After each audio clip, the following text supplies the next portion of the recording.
يا أيها الذين آمنوا اتقوا الله وقولوا قولا سديدا يصلح لكم أعمالكم ويغفر لكم ذنوبكم ومن يطع الله ورسوله فقد فاز فوزا عظيما أما بعد فإن أصدق الحديث كتاب الله وخير الهدى هدى محمد صلى الله عليه وسلم وشر الأمور محدثاتها وكل محدثة بدعة وكل بدعة ضلالة وكل ضلالة في النار. Para hadirin jamaah salat Jumat yang dirahmati oleh Allah Subhanahu wa taala. Alhamdulillah, segala puji dan syukur kita panjatkan kepada Allah Subhanahu wa taala atas segala limpahan karunia dan nikmat yang terus-menerus Allah berikan kepada kita tiada henti-hentinya. Salawat dan salam semoga senantiasa tercurahkan kepada junjungan kita Nabi Muhammad sallallahu alaihi wasallam dan juga pada keluarganya serta seluruh sahabat beliau tanpa terkecuali. Allah Subhanahu wa taala berfirman dalam Al-Qur'an, "Wasari'u ila maghfiratin min rabbikum wa jannatin 'arduha as-samawati wal ardu 'iddat lil muttaqin." Bersegeralah kalian menuju ampunan Allah Subhanahu wa taala dan menuju surga Allah yang luasnya seluas langit dan bumi, yang Allah sediakan bagi orang-orang yang bertakwa. Kata Allah Subhanahu wa taala, "Jannatin 'arduha as-samawati wal ard." Surga yang luasnya seluas langit dan bumi. Kalau kita terjemahkan ayat ini dalam bahasa Arab secara letterlek sebagaimana penjelasan sebagian ahli tafsir, ardun dalam bahasa Arab artinya lebar. Adapun panjang dalam bahasa Arab adalah tul. Dan dalam ayat ini Allah menyebutkan lebar surga dan Allah tidak menyebutkan panjang surga. Jadi kalau kita terjemahkan seakan-akan bersegeralah kalian menuju surga Allah yang lebarnya selebar langit dan bumi. Jika lebarnya sudah sedemikian seperti itu, bagaimana lagi dengan panjangnya? Oleh karenanya sebagian ulama berdalil bahwasanya surga yang Allah sediakan bagi orang-orang yang bertakwa lebih luas daripada langit dan bumi. Adapun penyebutan langit dan bumi hanyalah pendekatan. Bukan berarti luasnya persis seperti langit dan bumi. Dalam ayat yang lain dalam surat Al-Hadid Allah Subhanahu wa taala berfirman, "Sabiqu ila maghfiratin min rabbikum wa jannatin arduha ka'ardis sama'i wal ardi uiddat lil ladzina amanu billahi wa rusulih." Bersegeralah kalian, berlombalah kalian menuju ampunan Allah dan menuju surga Allah yang luasnya seperti luas langit dan bumi. Allah menggunakan kalimat ka, yaitu seperti atau mirip, namun sebagaimana penjelasan para ulama bahwasanya surga itu lebih luas daripada langit dan bumi. Kalaulah surga itu luasnya seluas langit, maka itu sudah cukup sangat luas. Karena langit adalah makhluk yang paling besar yang bisa kita lihat dengan kedua mata kita ini. Ada makhluk yang lebih luas daripada langit, seperti kursi Allah Subhanahu wa taala, seperti arsy Allah Subhanahu wa taala. Tapi makhluk yang bisa kita lihat dengan mata kita di bumi ini adalah langit. Kita tidak tahu mana pangkalnya dan kita tidak tahu mana ujungnya. Oleh karenanya Allah Subhanahu wa taala menyebutkan tentang dahsyatnya penciptaan langit dalam Al-Quran. Kata Allah Subhanahu wa ta'ala, "A'antum asyaddu khalqan amis sama' banaha." Apakah kalian penciptaannya lebih hebat ataukah penciptaan langit yang kami bangun langit tersebut? Jawabannya lebih hebat penciptaan langit. Begitu luas langit tersebut. Allah Subhanahu wa ta'ala berfirman, "Was-samaa'a banainaha bi'aidin wa inna lamusi'un." Langit yang kami ciptakan dengan kekuatan kami. Wa inna lamusi'un, dan sungguh kami meluaskan langit tersebut. Kita lihat langit begitu luas. Berada di dalam langit ada matahari, ada rembulan, ada bintang-bintang, ada planet-planet, ada galaksi-galaksi. Sungguh luar biasa luas langit ini. Kalau seandainya surga itu luasnya seperti langit, maka sangat luas. Bagaimana lagi kalau luasnya lebih daripada langit? Oleh karenanya, di antara hal yang menggambarkan akan luasnya surga, hadis yang diriwayatkan oleh Imam Al-Bukhari dan juga Imam Muslim tentang kisah seorang yang paling rendah kedudukannya di surga. Kata Rasulullah SAW, "Inni la'alamu akhira ahli nari dukhulan minha." Aku mengetahui orang yang paling terakhir keluar dari neraka. Wa akhira ahli jannati dukhulan, dan aku mengetahui orang yang paling terakhir masuk surga. Kemudian Rasulullah SAW menyebutkan, yaitu rajulun, seorang yang dia keluar dari neraka atau melewati sirat, yamshi marratan wa yakbuk marratan, terkadang dia berjalan, terkadang dia tersungkur, tasfa'uhun nar, terkadang dia dihantam wajahnya oleh api sehingga menghitam wajahnya. Tatkala dia selamat dari neraka, maka dia mengatakan tabarakalladzi najjani minki. Ya. Maha suci Allah yang telah menyelamatkan aku dari engkau wahai neraka. Sungguh Allah telah memberikan aku kenikmatan yang tidak pernah Allah berikan kepada siapapun. Lalu Allah berkata kepada orang ini, idhab fadkhulil jannah. Pergilah engkau dan masuklah engkau ke dalam surga. Wa yukhayyalu ilaihi annaha mal'a. Maka dikhayalkan kepada lelaki ini, orang yang paling rendah di surga, bahwasanya surga sudah penuh. Maka dia kembali kepada Allah, dia berkata, ya Rabb, wajadtuha mal'a. Ya Rabbku, aku mendapati surga sudah penuh. Kata Allah, idhab fadkhulil jannah. Pergilah engkau dan masuklah ke dalam surga. Fa inna laka mithla dunya wa asyrata amsalihha. Sungguhnya aku berikan kepada engkau kapling di surga seperti luasnya bumi ini dan 10 kali lipatnya. Seperti luasnya bumi ini dan 10 kali lipatnya. Artinya 11 kali lipat bumi. Luasnya 11 kali bumi ini. Maka orang ini tidak percaya tatkala disampaikan oleh Allah demikian. Artinya dia tahu dia orang paling rendah, baru selamat dari neraka, baru selewat dari sirat, kemudian diberikan kenikmatan yang luar biasa seperti ini. Maka dia berkata, atastahzi bi wa anta rabbul alamin. Ya Allah, engkau ngejek saya padahal engkau Tuhan. Ya. Apakah aku diberikan kenikmatan seperti ini? Allah berikan. Kata Rasulullah SAW, dzalika adna ahlil jannati manzilatan. Itu adalah orang yang paling rendah kedudukannya di surga. Kita bisa bayangkan kalau orang yang paling rendah di surga kedudukannya, dia memiliki kapling istananya 11 kali bumi ini, maka bagaimana lagi dengan penghuni-penghuni surga yang lainnya? Ini menunjukkan surga itu sangat luas. Surga itu sangat luas. Seorang berbahagia tatkala dia adalah raja dari satu kapling kecil di dunia ini. Ada misalnya raja suatu negara, taruhlah seorang menjadi raja Indonesia atau menjadi raja Arab Saudi, dia sudah bahagia melihat luasnya wilayah dia begitu luas. Bagaimana lagi dengan raja dunia? Bagaimana lagi dengan raja 11 kali lipat dunia? Inilah penghuni surga yang paling rendah. Dan tatkala kita berbicara tentang kaplingan surga yang begitu luas bagi penghuni surga yang paling rendah, kita tidak berbicara tentang kaplingan surga yang kosong melompong, tidak. Tetapi Allah siapkan bagi dia istana, ya, dengan kaplingan yang seluas 11 kali lipat dunia. Sangat luas sekali dan berisi dengan berbagai macam kenikmatan dan berisi dengan berbagai macam keindahan. Yang kalau kita berbicara tentang kenikmatan-kenikmatan surga, maka di luar daripada daya imajinasi kita, ya, di luar dari daya kemampuan berpikir kita. Sebagaimana perkataan Ibnu Abbas radhiyallahu ta'ala anhuma, laisa syai'un fil jannah mimma fid dunya illa al asma. Tidak ada sesuatu pun di surga jika dibandingkan dengan dunia kecuali hanya sekedar nama. Nama boleh sama, namun hakikatnya seluruhnya berbeda. Cukuplah Rasulullah SAW bersabda tentang bangunan di surga, labinatun min dhahab wa labinatun min fiddah wa milatuha al-miskul adfar wa hasba'uha lu'lu' wal yaqut wa turbatuha za'faran. Bangunan yang ubinnya, yang batanya terbuat dari emas, bata yang terbuat dari perak, semen untuk menggabungkannya adalah terbuat dari minyak kasturi, kerikilnya terbuat dari permata, terbuat dari mutiara, intan berlian, dan pasirnya terbuat dari za'faran. Belum lagi Allah Subhanahu wa taala berfirman tentang sungai-sungai yang ada di surga. Anharun mimma'in ghairi asin. Sungai-sungai yang isinya air segar yang tidak pernah berubah kesegarannya. Wa anharun, sungai-sungai min labanin lam yataghayyar ta'muh. Sungai-sungai yang isinya adalah susu, air susu yang tidak berubah rasa dan baunya. Kalau susu di dunia jika dibiarkan akan menggumpal dan berubah menjadi kecut, ya, tidak lagi indah. Adapun susu di surga tidak demikian.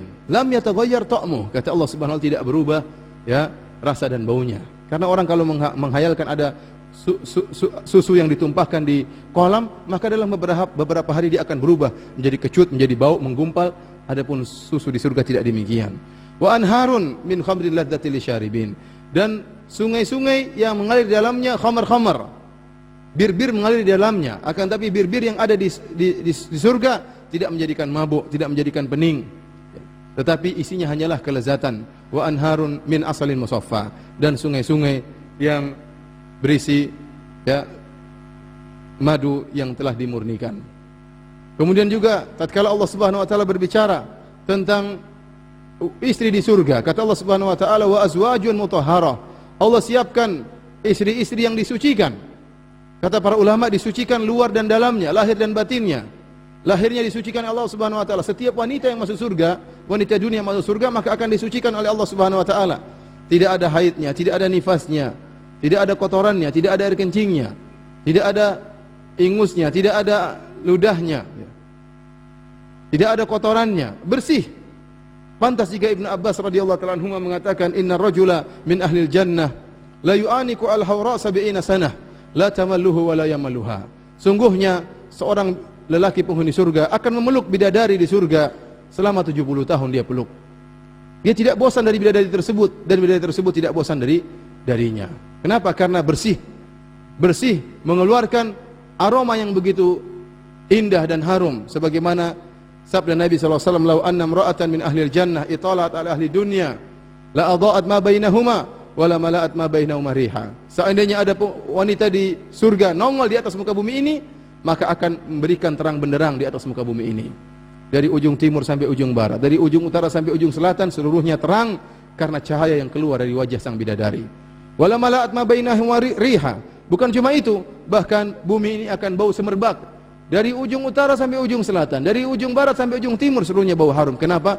Dari bau harum yang keluar dari tubuh sang wanita tersebut. Maka wajar wanita tersebut dibersihkan oleh Allah Subhanahu wa taala dari zahirnya. Batinnya pun dibersihkan oleh Allah Subhanahu wa taala. Para wanita tersebut memiliki akhlak yang mulia. Wa naza'na ma fi sudurihim min ghil. Kami bersihkan seluruh orang yang masuk surga, dibersihkan hatinya. Maka para wanita-wanita di surga tidak ada yang mengangkat suara kepada suaminya, tidak ada yang berteriak kepada suaminya, tidak ada yang tukang protes kepada suaminya, tidak ada yang tukang menuntut kepada suaminya. Kenapa dibersihkan hatinya? Tidak pernah dia membandingkan suaminya dengan lelaki yang lain. Kenapa? Kata Allah Subhanahu wa taala, qasiratut tarf. Mereka adalah para bidadari yang menundukkan pandangan mereka. Mereka tidak pernah melirik kepada lelaki yang lain. Yang jadi pusat perhatian mereka, pusat pelayanan mereka hanyalah suami mereka. Mereka tidak pernah melihat lelaki yang lain. Mereka tidak pernah melihat lelaki yang lain. Bagaimana mereka membandingkan suaminya dengan lelaki yang lain? Sementara pandangan mereka hanya tertunduk dan tertuju kepada suaminya. Oleh karenanya mereka berakhlak yang mulia. Mereka tidak sering keluar rumah. Kata Allah Subhanahu wa taala, hurum maqsuratum fil khiyam. Para bidadari yang terpingit dalam kemah-kemah. Mereka senantiasa menunggu kedatangan suami mereka dengan penuh kerinduan. Jika suami pulang, maka pasti mendapati para bidadari siap melayani. Tidak seperti sebagian wanita di dunia yang keluar rumah tanpa izin suaminya. Tatkala suaminya pulang, dia tidak mendapati istrinya. Oleh karena saya katakan para hadirin rahmatullah Subhanahu wa taala, jikalau penghuni surga yang paling rendah diberikan kaplingan di surga begitu luas 11 kali lipat dunia, dengan berbagai macam kemewahan, dengan berbagai macam keindahan, dengan berbagai macam panorama, maka bagaimana lagi dengan penghuni-penghuni surga yang lain? Semoga kita termasuk dari penghuni surga Allah Subhanahu wa taala. Aqulu qouli hadza astaghfirullah li wa lakum wa lisa'iril mu'minin innahu huwal ghafurur rahim.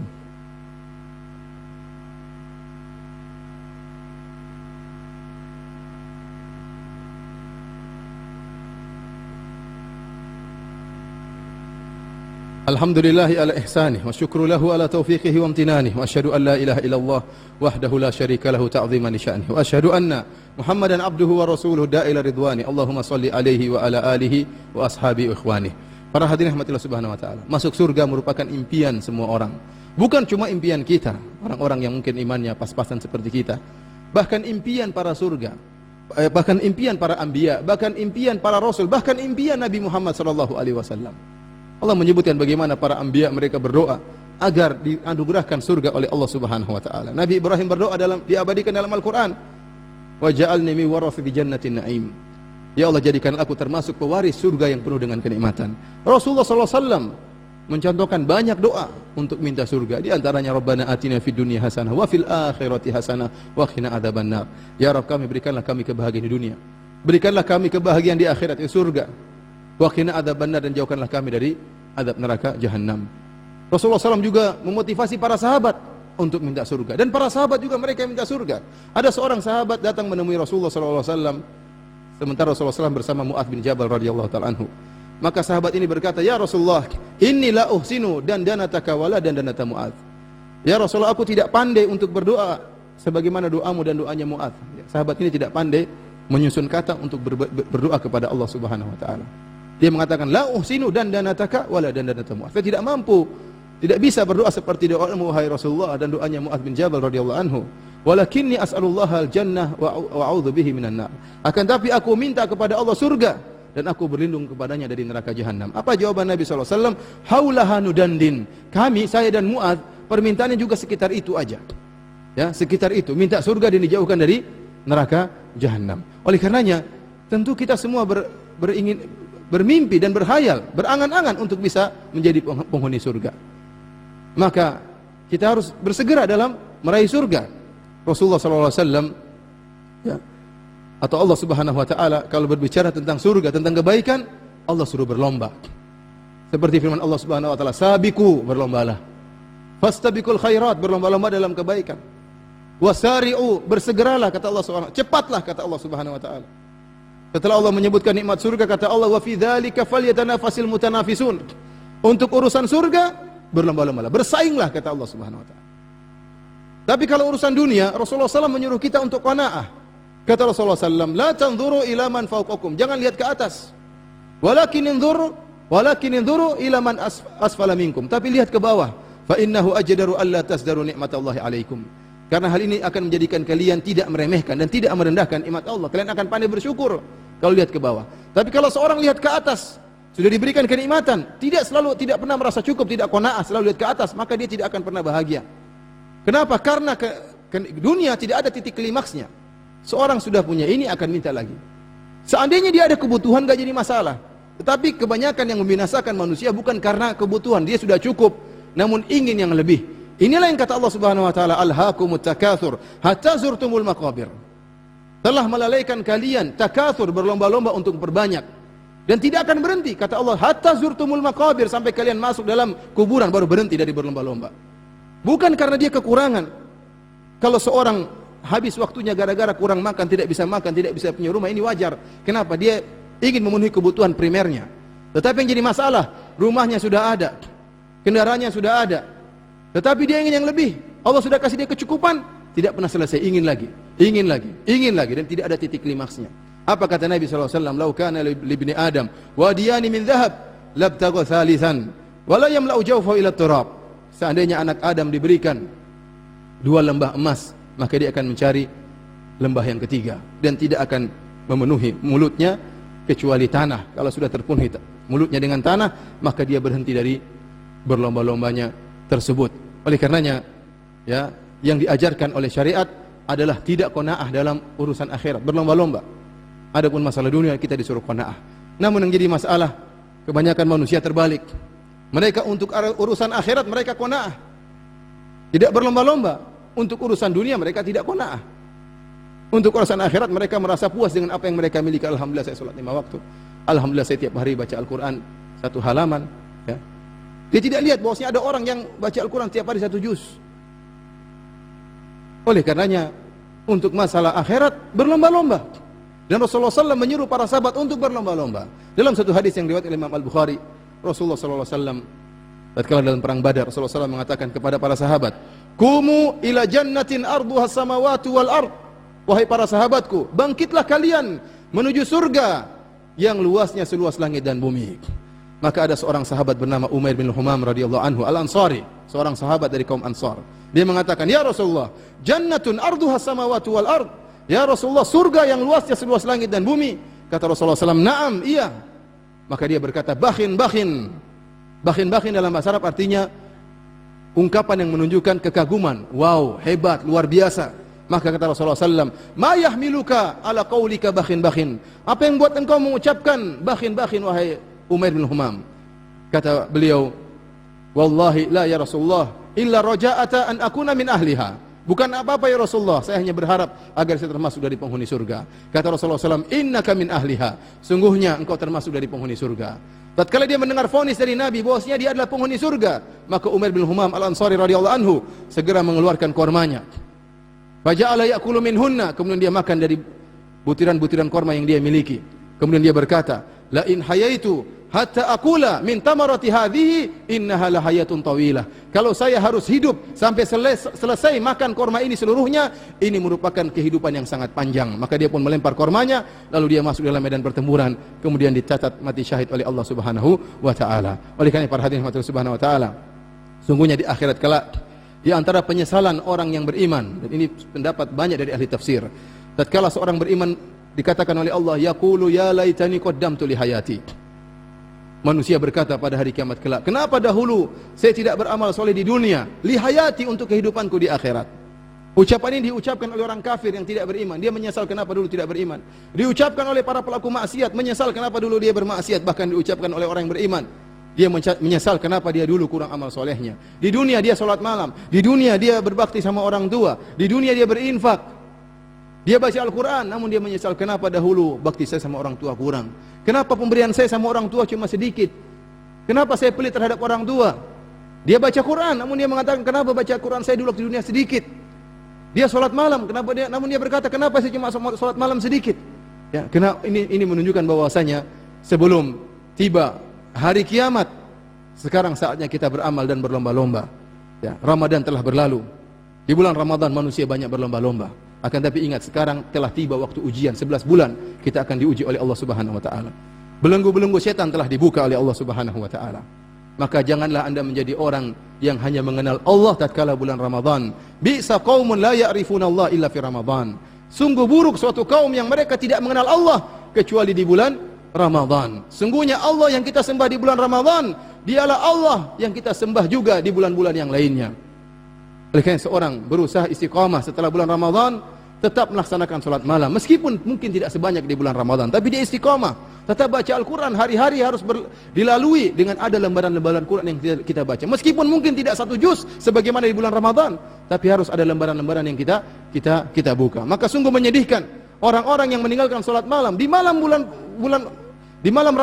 Lebaran, sudah tidak salat malam meskipun satu rakaat. Oleh karenanya para hadirin Allah Subhanahu wa taala, sekarang di hadapan kita ujian, ya, dan kita berharap agar Allah mempertemukan kita kembali pada bulan Ramadan berikutnya. Inna Allaha malaikatahu yusalluna ala nabi ya ayyuhalladzina amanu sallu alaihi wa sallimu taslima. Allahumma salli ala Muhammad wa ala ali Muhammad kama sallaita ala Ibrahim wa ala ali Ibrahim innaka Hamidum Majid, wa barik ala Muhammad wa ala ali Muhammad kama barakta ala Ibrahim wa ala ali Ibrahim innaka Hamidum Majid. Allahumma ighfir lil muslimina wal muslimat wal mu'minina wal mu'minat al ahya'i minhum wal amwat innaka sami'un qaribun mujibud da'wat wa yaqdiyal hajat. Allahumma ati nufusana taqwaha wa zakkiha anta khairu man zakkaha. Allahumma inna ala dzikrika wa syukrika wa husni ibadatik. Allahumma inna nas'aluka al-huda wat tuqa wal afafa wal ghina. Rabbana atina fid dunya hasanah wa fil akhirati hasanah wa qina adzabannar wa aqimus shalah.